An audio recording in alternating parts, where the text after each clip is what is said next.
Depuis presque toujours, j'ai voulu être autonome, indépendante et responsable de mon existence sur cette terre. Ça s'exprimait déjà toute petite par le fait de vouloir m'habiller seule, me laver seule, travailler seule. J'estimais être responsable de ma personne. J'étais pressée d'être grande, de faire mes propres choix et surtout apprendre ce que moi je voulais apprendre.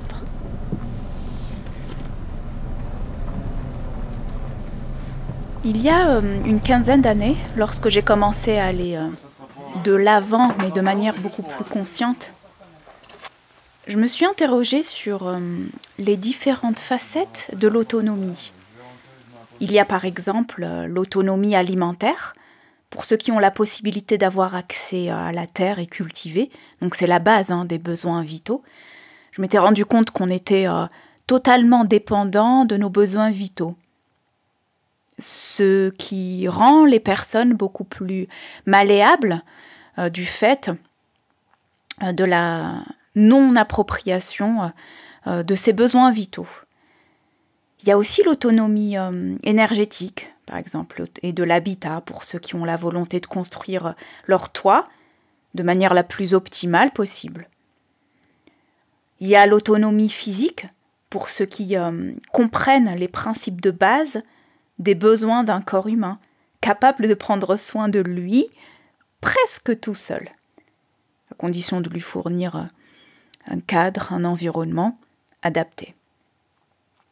Il y a aussi l'autonomie psychologique.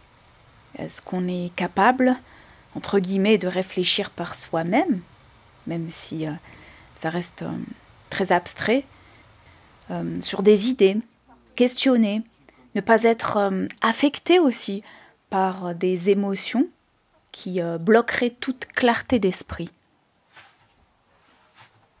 Je resterai ici sur ces points qui concernent la personne, l'individu, mais cette idée s'étend bien évidemment à une échelle communautaire, nationale et même mondiale.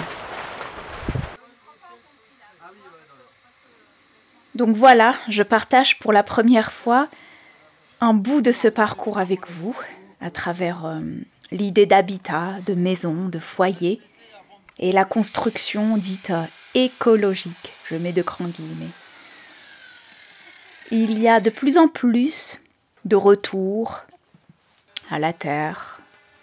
Bon, avant c'était un peu dans l'ombre, c'était un peu assez marginal. Aujourd'hui, avec l'explosion des médias, des réseaux, et surtout par forme de rejet d'un certain, entre guillemets, système. Je mets à chaque fois beaucoup de guillemets dans ce que je dis parce que les mots portent des mondes parfois très, très subjectifs. Il y a ce qu'on appelle des chantiers participatifs dont l'organisation est facilitée par des organismes de mise en réseau et bien sûr Internet. Alors, ce sont des particuliers qui se lancent dans l'aventure, teintés de paille, terre et autres matériaux dits écolos, naturels et très souvent locaux. Alors, je me suis demandé, moi-même qui étais dans cette démarche-là depuis plus d'une décennie, que cherchent donc ces personnes-là, aujourd'hui, en 2021 ?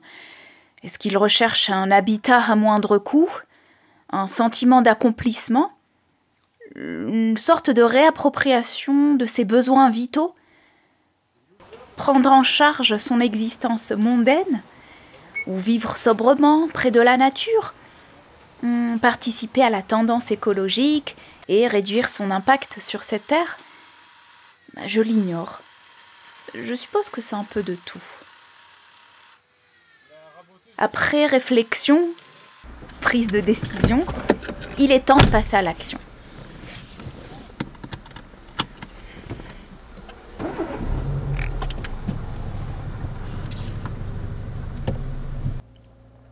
Je me dirige vers une petite commune du Puy-de-Dôme, près de Clermont-Ferrand. J'intègre un chantier en cours de la construction d'une maison en terre-paille avec ossature bois. Les bases ont été posées, mais il reste pas mal à accomplir avant l'hiver.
Alors c'est mon premier chantier en tant que tel.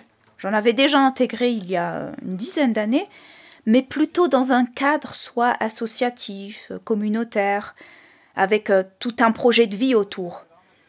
Ici, maintenant, l'équipe est formée de professionnels, expérimentés en bâtiment, ainsi que de bénévoles venus prêter main forte, apprendre, faire des rencontres. Chacun venant avec plus ou moins d'expérience et surtout d'attente. Jour 1. Adaptation et prise de marque. Voici donc arrivé le premier jour de la suite du chantier.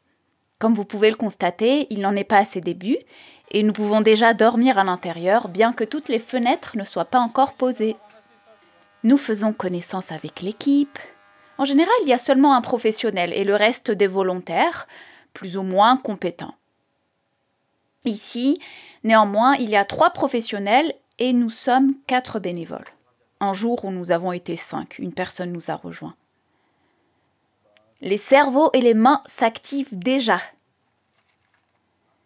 Donc, ici, nous allons nous concentrer sur le rabotage et le bardage. Je n'avais aucune idée de la signification de ces termes et de leur utilité avant d'arriver là. Heureusement que l'équipe est très à l'écoute et pédagogue, surtout le responsable du chantier. Donc, le rabotage consiste à raboter, c'est-à-dire à retirer de la matière, donc soit pour en diminuer l'épaisseur et ou pour l'aplanir, et ce grâce à l'utilisation d'un outil spécifique, la raboteuse. On peut raboter du bois, comme ici, un meuble, mais aussi une chaussée, afin de l'aplanir. Passons maintenant au bardage de la façade nord. Le bardage est tout simplement le revêtement extérieur. Ici, du bois massif est utilisé. Je crois que le bois massif est l'un des plus robustes, souples et naturels, étant donné qu'il a subi le moins de transformations possible et aucun traitement chimique. Ceci dit, trouver du pur bois massif ne doit sûrement pas être chose aisée et presque inexistante dans la grande distribution, qui est en recherche de rentabilité et d'uniformité surtout. Le bardage en bois massif a également une utilité en matière d'isolation. Il existe néanmoins d'autres matériaux que le bois pour le bardage qui sont utilisés, tels que le métal par exemple. Ici, la pose de bardage se fait de manière horizontale. C'est ce qui va faciliter l'évacuation de l'eau de pluie et surtout permettre une meilleure adaptation aux angles, portes et fenêtres. Vous imaginez bien que les mesures ici sont très importantes. Les mesures, mais aussi la coupe, grâce à notre scie à onglet radial utilisé ici. Il est également possible d'effectuer un bardage intérieur, principalement pour des raisons esthétiques, du fait du côté naturel et chaleureux du bois. Après un départ plutôt lent et tâtonnant, un bon rythme a été pris et cette pause a duré environ 1 jour et demi.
Il est très intéressant de voir comment l'être humain a tendance à revenir aux sources, aux fondamentaux, lorsqu'il s'en est trop éloigné. Notre environnement naturel est notre base, et ce n'est qu'une fois que l'on a conscience d'abord d'appartenir à cette terre, que nous en percevons ses richesses et son langage. Il y a de multiples matériaux et formes utilisés pour nos habitats depuis des lustres. Nous n'inventons rien, mais réinvestissons à notre manière et à notre niveau de connaissance, de conscience, ce qui a toujours existé. Donc je vais reprendre ici les différentes possibilités de construction dites alternatives, écologiques, etc., qui ont existé à différents endroits et époques.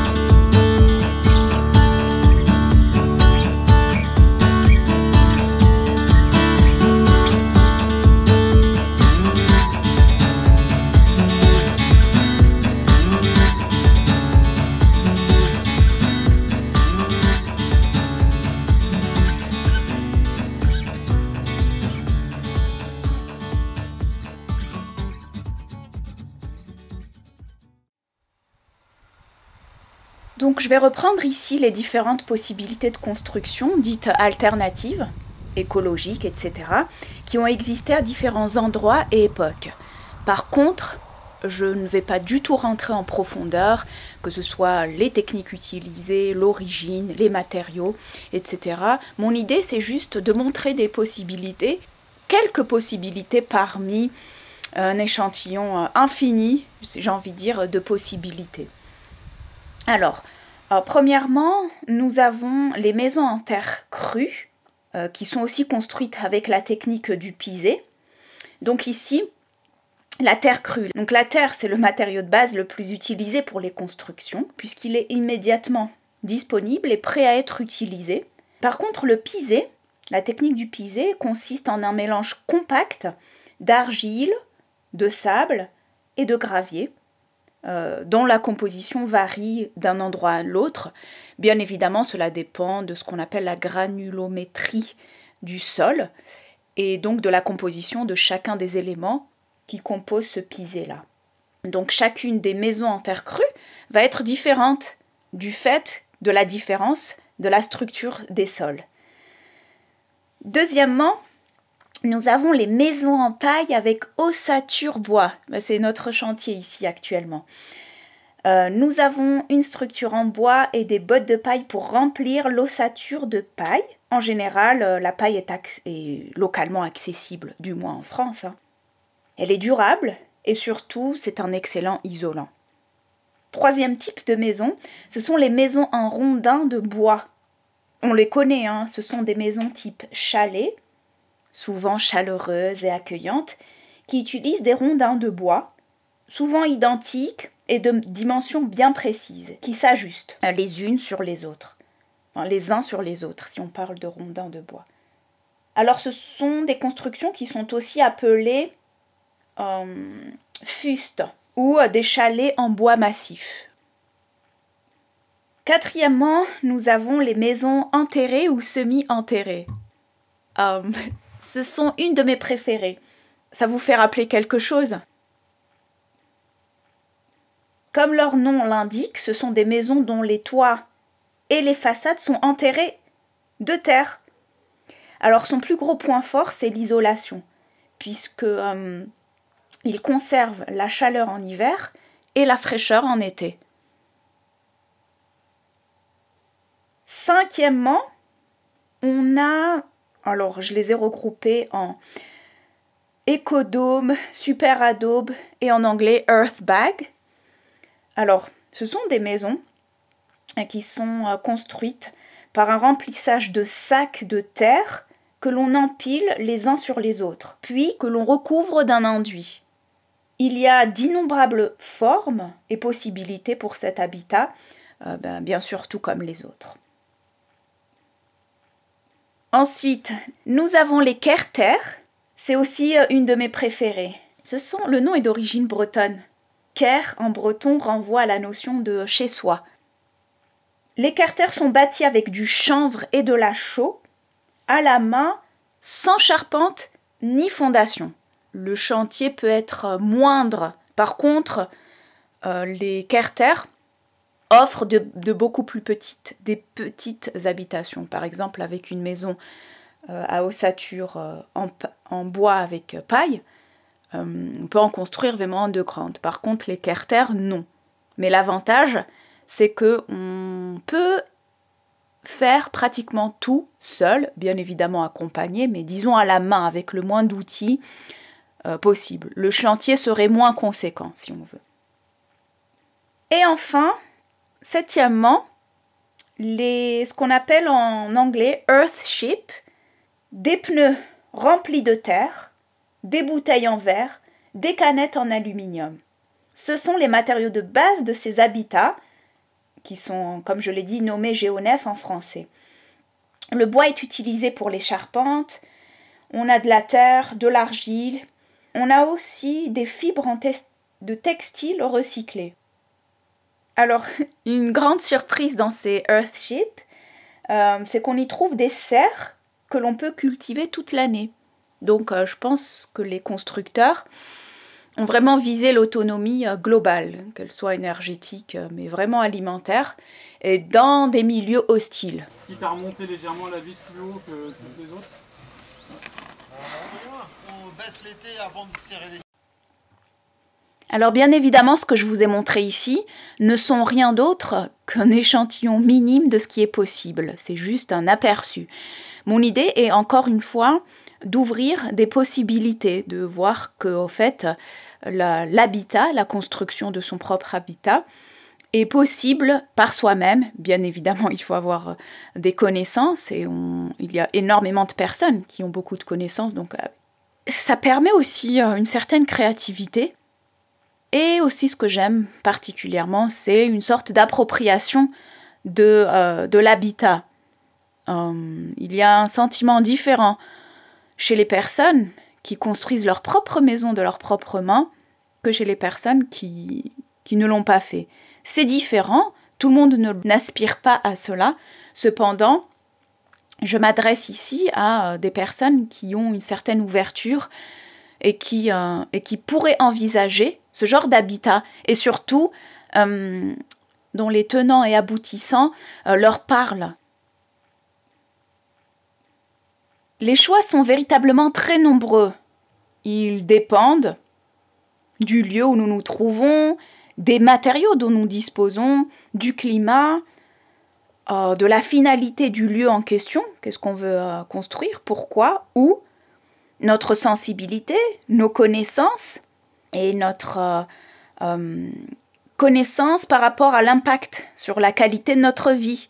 Cela dépend aussi des moyens humains, d'une certaine logistique mis en place, etc. Il y a énormément de paramètres qui rentrent en jeu et chacun aura ses raisons et souvent de bonnes raisons.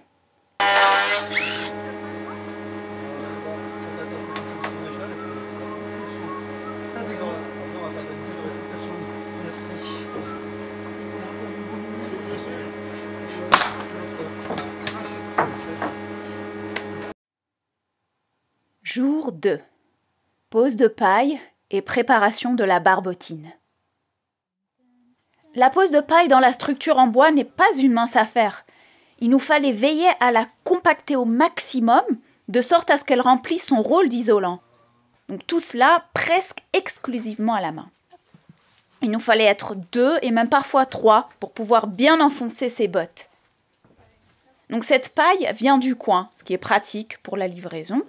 Bien que cette année, le temps n'a pas été favorable à la culture des céréales et les moissons ayant été retardées dans la plupart des régions de France. D'ailleurs, lorsque je me trouvais dans le Morvan, il ne m'a pas été possible de participer à la moisson, faute d'excès de pluie et d'humidité, jusqu'à presque fin juillet.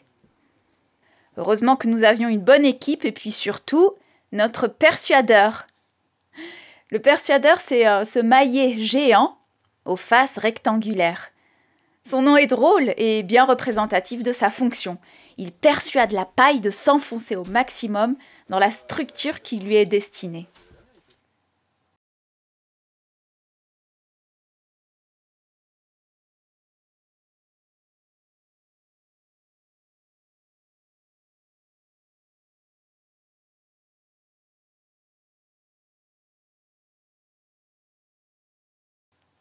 Place maintenant à la préparation de la terre, ou plus précisément de la barbotine, qui rentrera dans la composition de l'enduit. La terre a déjà été extraite sur place au début du chantier. Sa spécificité est sa richesse en argile. C'est donc une terre argileuse, et plus précisément, plutôt de l'argile jaune. Ses vertus sont innombrables, de par sa richesse en minéraux, tout comme toutes les formes d'argile d'ailleurs. L'argile jaune est connue pour ses vertus stimulantes par voie interne, c'est-à-dire en la consommant par exemple diluée et décantée dans un verre d'eau, et est très intéressante par voie externe pour les peaux sensibles. Nous l'utiliserons spécifiquement pour la préparation de la barbotine, pour l'instant, tout en profitant bien évidemment de ses vertus. Alors, la terre est déposée dans des baignoires dans lesquelles nous ajoutons de l'eau. Le tout est mélangé à l'aide d'un malaxeur manuel à 2 fouets, de sorte à ce que nous obtenions la consistance désirée. Le tout est laissé reposer toute la nuit et notre barbotine sera prête à être utilisée dans la composition de notre enduit.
La pluie tant redoutée est arrivée. Le bardage de la façade nord est enfin achevé. Nous n'oublierons pas de protéger nos barbotines afin de les retrouver fin prêtes pour demain.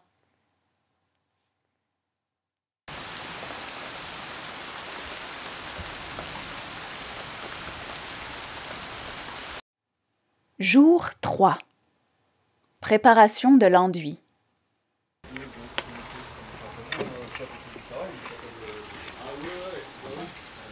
Aujourd'hui, il pleut.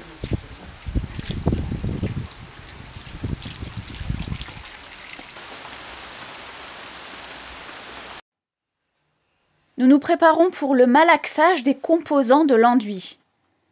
Donc nous utiliserons un volume de notre barbotine, un volume de paille et enfin 3 volumes de sable. Nous avons réajusté cette quantité à 2,5 par la suite. Donc pour résumer, un volume de barbotine, un volume de paille et 2,5 volumes de sable.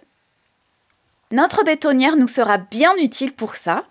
Donc on y dépose d'abord notre terre, puis le sable. Un peu d'eau jusqu'à obtenir la consistance souhaitée et enfin notre chère paille. Parfois on réajuste. En fonction de la consistance, on rajoute de l'eau.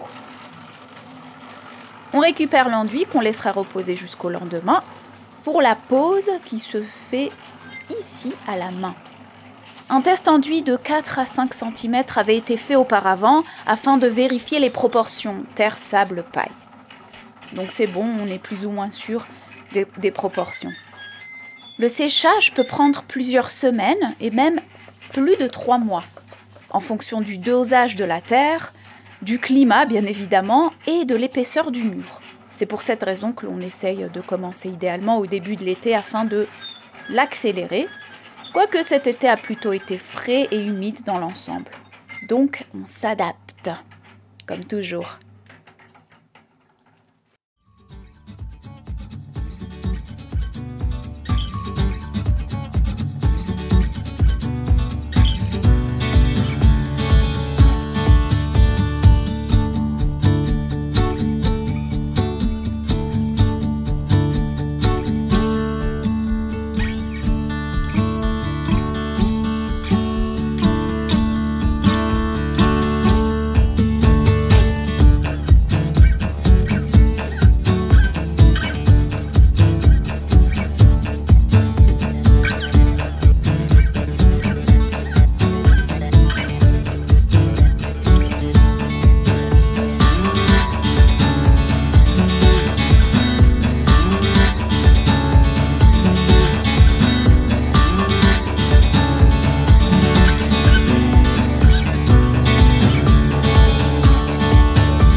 Jour 4.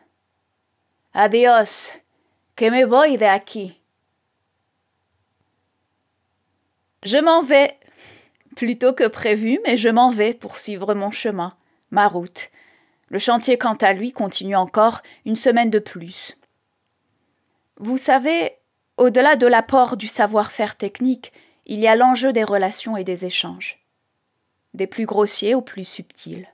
Chacun prend et donne quelque chose, consciemment ou inconsciemment. Pour ma part, l'accueil reste très pauvre et disharmonieux. Donc je n'ai rien à faire chez une personne égocentrique qui ne sait pas se remettre en question, qui a un sens de l'accueil très pauvre. Rester n'aurait donc aucun sens pour moi. Cependant, l'équipe reste superbe, tant pour son savoir-faire, mais aussi et surtout pour sa patience et ses échanges.